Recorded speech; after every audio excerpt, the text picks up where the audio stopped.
নারায়ণগঞ্জের ফতুল্লায় একটি প্রাথমিক বিদ্যালয়ে ক্লাস চলাকালীন সিলিং ফ্যান খুলে পড়ে ৪ শিক্ষার্থী আহত হয়েছে। বুধবার সদর উপজেলার আলীগঞ্জ সরকারি প্রাথমিক বিদ্যালয়ে এ ঘটনা ঘটে। স্কুলটির শিক্ষক ও অভিভাবকরা জানান, বেলা 11:30টার দিকে ক্লাস চলাকালীন দ্বিতীয় শ্রেণীর একটি কক্ষের সিলিং ফ্যান হঠাৎ খুলে নিচে পড়ে যায়। এ সময় প্রাঞ্জল ও জাহানারা সহ ওই ক্লাসের ৪ শিক্ষার্থী আহত হয়। তাদের মধ্যে ২ জনের মাথায় আঘাত লেগেছে।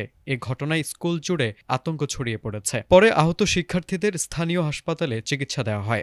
আজকে 10:40 দিকে আমার দ্বিতীয় ক্লাস ছিল, দ্বিতীয় শ্রেণীর। 3 জনকে তুলে বললাম যে তুমি ব্যাসটা এরকম এক পাশে নিয়ে আসছো কেন, ব্যাসটা চাপাইয়া তুমি বসো, সুন্দর করে বসো।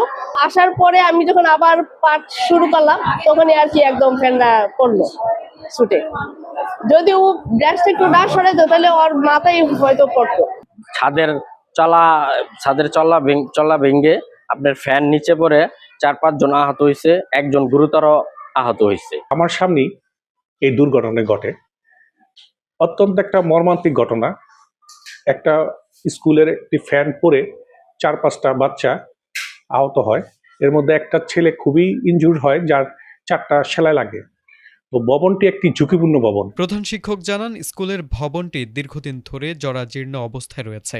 ঝুঁকিপূর্ণ ভবনে স্কুলের কার্যক্রম পরিচালিত হচ্ছে। এ কারণেই এ ধরনের দুর্ঘটনা ঘটেছে। দ্বিতীয় পিরিয়ডে দুর্ঘটনাটা ঘটেছে। এখন ব্যথা পেয়েছে আমার 3-4 জন শিক্ষার্থী, একজন বেশি ব্যথা পেয়েছে, তার 5টা সেলাইও লেগেছে।